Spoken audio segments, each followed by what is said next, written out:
Guess who is losing their job? By user Xtremsk. Short answer, it's me. This happened today.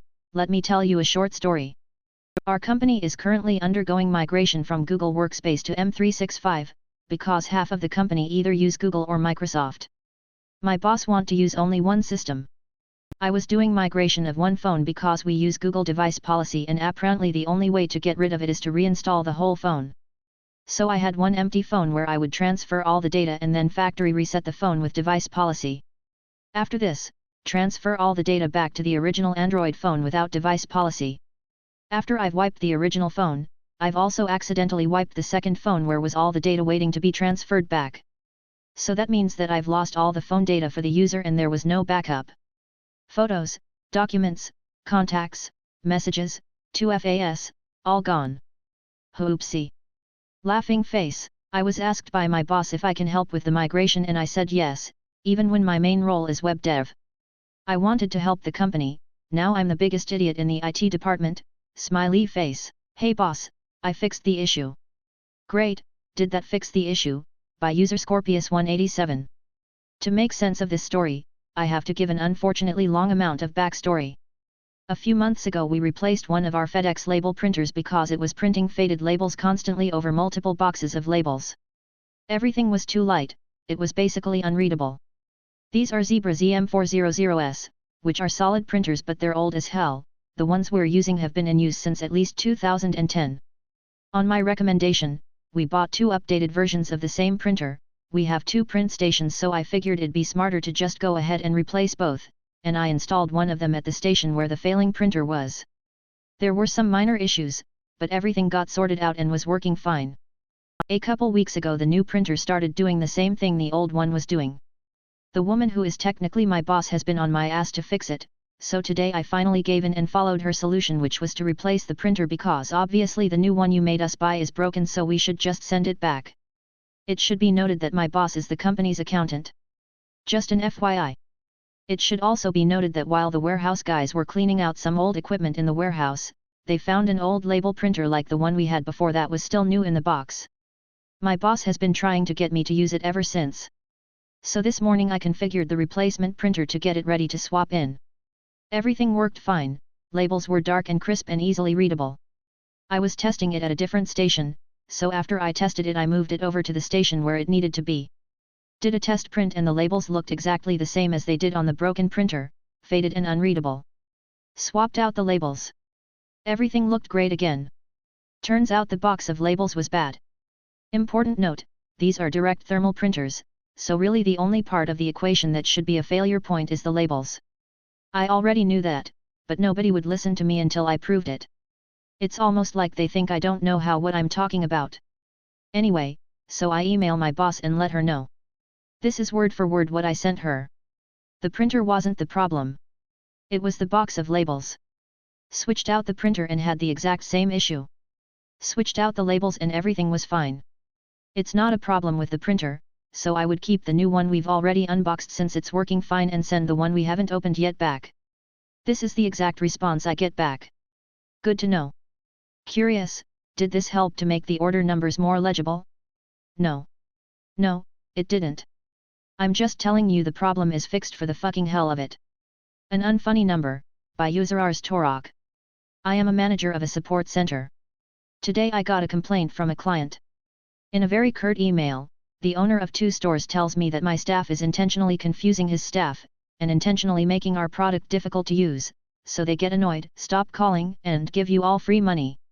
In our system, we can identify callers by 4 things. The name of the business, the city the business is in, the client's store number, if applicable, and then our own internal number, which our best clients thankfully write down somewhere. If this fails, we can fall back on their address or other info to track them down.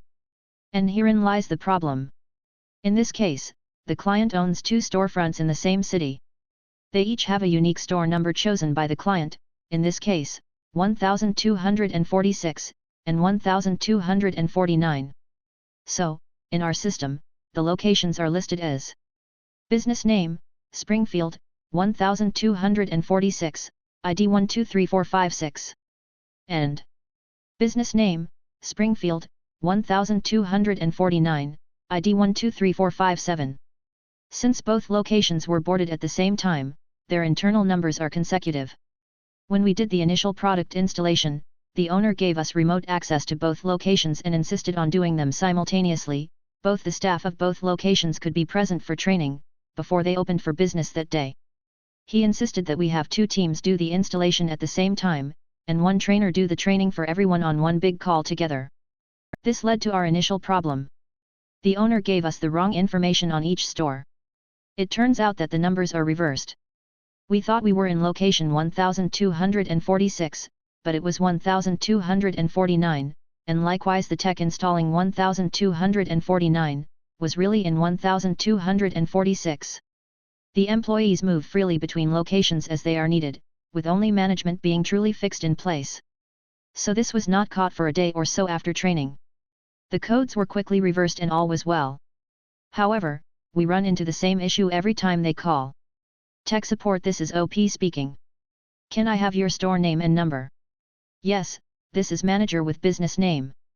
Great, and is this location 1246, or 1249? We are the one in Springfield. Yes, there are 2 locations in Springfield. Could I get your address? Oh yeah. There is 2. It's the downtown one. Note, both of them are the downtown one. Okay, could you tell me the street number of your address? I'm not sure, but we are Suite 100. Again, both are Suite 100 in their respective buildings. This game continues on every time, as we try everything from device serial numbers to who the manager is on site, to all sorts of things. Inevitably the caller gets frustrated and just keeps saying the words business name and Springfield over and over as if it will somehow help tell them apart. We have even had times where we have trained a manager to know the location's unique internal ID number, only for them to then use it at the other store on a day they are working over there. It's not every time. Sometimes you get someone who remembers. Or is at least patient enough to give us info to tell them apart. If we are lucky and they are calling from the business landline, we can use that, but most folks use their personal phones. However, the owner continues to insist that this is our fault somehow, and that he will not train the staff to say anything different than business name and Springfield. How I fixed an old and obsolete eye imaging device a hospital wouldn't dispose, by user SparkMic. The machine is a Stratus October 3000. It has a system unit with a Windows 2K Pro, P4, 512 MB RAM and a 4GB DVD-RW in the optical drive as added storage. This controls the main imaging apparatus.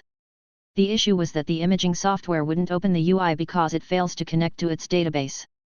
First, I'd like to say that I'm a self-taught technician, so there is no way I was fit to fix this machine from Carl Zeiss running proprietary software.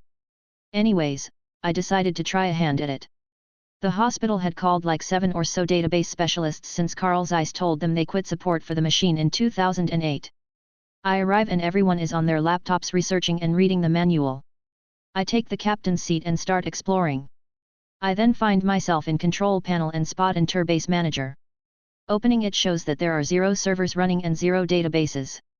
Apparently the other guys didn't get to it before because they dropped everything to focus on my explorational progress. We figured out it runs on SQL. I don't know SQL, so they immediately start copying the various schemas we found. We all leave that night without any progress, but the hospital staff say that I've made the most progress since they started bringing in technicians. I spent days researching and I find out, Carl Zeiss weren't helpful, there were no such issues online, so I had to resort to contacting various IT personnel from hospitals that had similar equipment. Even companies that sold them, but none were familiar with the matter or could help. I then resort to looking for the company that made Interbase, but they had rebranded twice. They happened to support the Interbase version 7.1 that we have, but they wouldn't assist us since the machine is outdated. I said to hell with it, I'll try creating a new database because I always wanted to explore the IB console program I saw a few weeks back when I was there. I created a new server and database but couldn't populate the domain, tables etc. tabs, although IB Manager recognized the database, but the imaging software still wouldn't load the database. The hospital later called me saying Carl Zeiss sent someone all the way there to fix it and that I should also go. I then find him scrolling though company troubleshooting manuals for the machine, which weren't of any help because they implied we reboot the machine. I proceed to tell him of my progress. Stunned by what I did, he saw the only option now was to reinstall the imaging software which he had a copy of.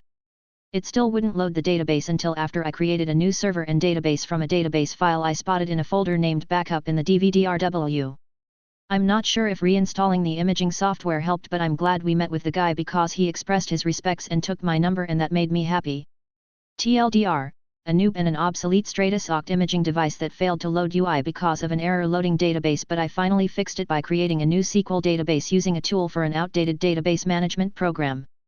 Tighten Up Your VGA, by user Pureplay.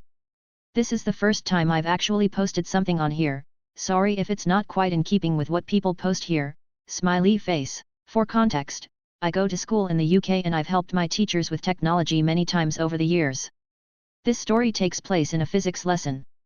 I'm sitting in class and notice the projector is making a very yellow picture, and I ask the teacher if he has any idea why, and he says that he has already asked IT for a new bulb. Suddenly, I feel a sense of déjà vu. I have fixed this before. When I was much younger and still in infant school, look it up, a teacher had a projector producing a blue-tinted picture, but I had noticed that the menus of the projector looked suspiciously normal. I proceeded to push the VGA connector fully in and surprise! The projector wasn't broken. Back in the present, I push the VGA connector back fully into the rear of the PC and another projector is fixed. The moral of this story, always tighten up your VGA connectors, folks.